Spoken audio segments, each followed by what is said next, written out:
شب قدر کیا ہے؟ شب قدر کے بارے میں خود قرآن شریف بہت تفصیل سے بتاتا ہے۔ سورۃ القدر کی دوسری آیت میں قرآن کہتا ہے بسم اللہ الرحمن الرحیم وما ادراک ما لیلۃ القدر، تمہیں کیا معلوم کہ شب قدر کیا ہے؟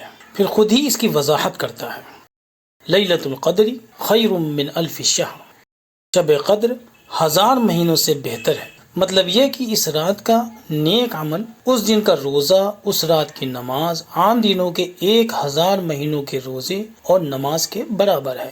اگلی آیت میں کلام پاک کہتا ہے تنزل الملائکۃ والروح فیہا بإذن ربہم من کل امر، یعنی اس رات میں فرشتے اور روح اپنے رب کے حکم سے بہت سے احکام لے کر اترتے ہیں۔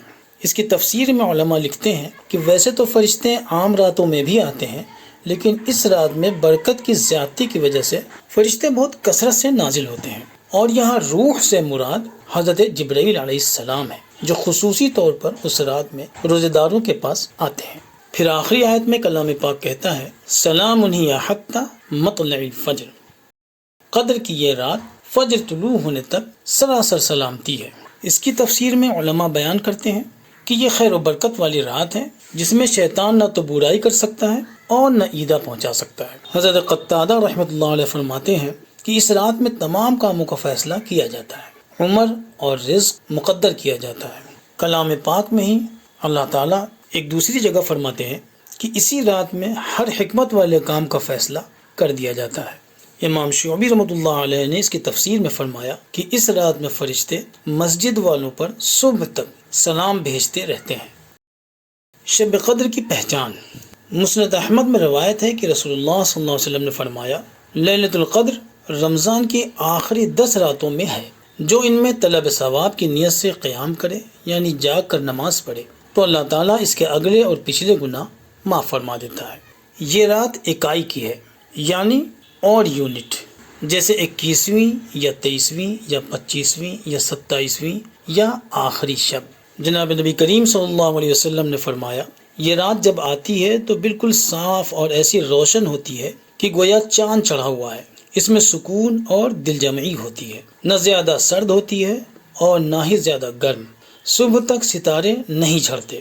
ایک نشانی اس کی یہ بھی ہے کہ اس کی صبح کو سورج تیز شعاؤں کے ساتھ نہیں نکلتا، بلکہ وہ 14ویں رات کے چاند کی طرح صاف نکلتا ہے۔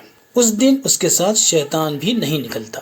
ابو داؤد طیالسی میں ہے کہ رسول اللہ صلی اللہ علیہ وسلم نے فرمایا لیلۃ القدر صاف ہے، پرسکون ہے، سردی گرمی سے خالی رات ہے۔ اس کی صبح میں مدھم روشنی والا سرخ رنگ نکلتا ہے۔ حدیث پاک میں اس کی ایک نشانی اس طرح بیان کی گئی ہے کہ ایک روز رمضان المبارک کی 20ویں تاریخ کی صبح کو نبی کریم صلی اللہ علیہ وسلم نے کھڑے ہو کر خطبہ دیا اور فرمایا کہ میرے ساتھ اعتکاف کرنے والوں کو چاہیے کہ وہ پھر اعتکاف میں بیٹھ جائیں۔ میں نے لیلۃ القدر دیکھ لی ہے، لیکن میں بھول گیا۔ لیلۃ القدر آخری عشرے کی طاق راتوں میں ہے۔ میں نے دیکھا ہے کہ گویا میں کیچڑ میں سجدہ کر رہا ہوں۔ حدیث کو روایت کرنے والے صحابی فرماتے ہیں کہ مسجد نبوی کی چھت صرف کھجور کے پتوں کی تھی، آسمان پر اس وقت ابر کا ایک چھوٹا سا ٹکڑا بھی نہ تھا۔ پھر اچانک ابر اٹھا اور بارش ہوئی، اور نبی کریم صلی اللہ علیہ وسلم کا خواب سچا ہو گیا، اور میں نے خود دیکھا کہ نماز کے بعد آپ صلی اللہ علیہ وسلم کی پیشانی پر مٹی لگی ہوئی تھی۔ اسی طرح حضرت ابی رضی اللہ تعالیٰ عنہ شب قدر کی پہچان بتاتے ہوئے فرماتے ہیں کہ مجھے خوب معلوم ہے کہ وہ کون سی رات ہے جس میں قیام کرنے کا رسول اللہ صلی اللہ علیہ وسلم کا حکم ہے۔ یہ 27ویں رات ہے۔ اس کی نشانی یہ ہے کہ اس کی صبح کو سورج سفید رنگ کا نکلتا ہے اور تیزی زیادہ نہیں ہوتی۔ شب قدر کا تعین، اس رات کی تعین اٹھا لی گئی ہے کہ وہ متعین طور پر معلوم نہیں کہ کب ہوگی، البتہ رمضان المبارک اور پھر خاص کر آخر عشرے میں اور اس میں بھی طاق راتوں میں اس کے ملنے کا زیادہ امکان ہوتا ہے۔ ام المومنین حضرت عائشہ صدیقہ رضی اللہ عنہا سے روایت ہے کہ حضور اکرم صلی اللہ علیہ وسلم نے ارشاد فرمایا کہ لیلۃ القدر کو رمضان کے آخر عشرے کی طاق راتوں میں تلاش کیا کرو۔ طاق راتوں سے مراد اور یونٹس ہیں، یعنی 21، 23، 25، 27 اور 29 کی راتیں۔ اس لیے مسلمانوں کو چاہیے کہ وہ رمضان المبارک کے پورے مہینے میں راتوں کو عبادت کی کوشش کیا کریں۔ اگر پوری رات مشکل ہو تو کچھ وقت ورنہ عشاء کی نماز جماعت سے پڑھ کر تراویح پڑھیں اور اس کے بعد 2-4 رکعت پڑھ کر سو جائیں، یا سحری میں بیدار ہو کر 2-4 رکعت تہجد بھی پڑھ لیں اور صبح فجر کی نماز جماعت سے پڑھیں تو اسے انشاءاللہ تعالی شب قدر مل جائے گی۔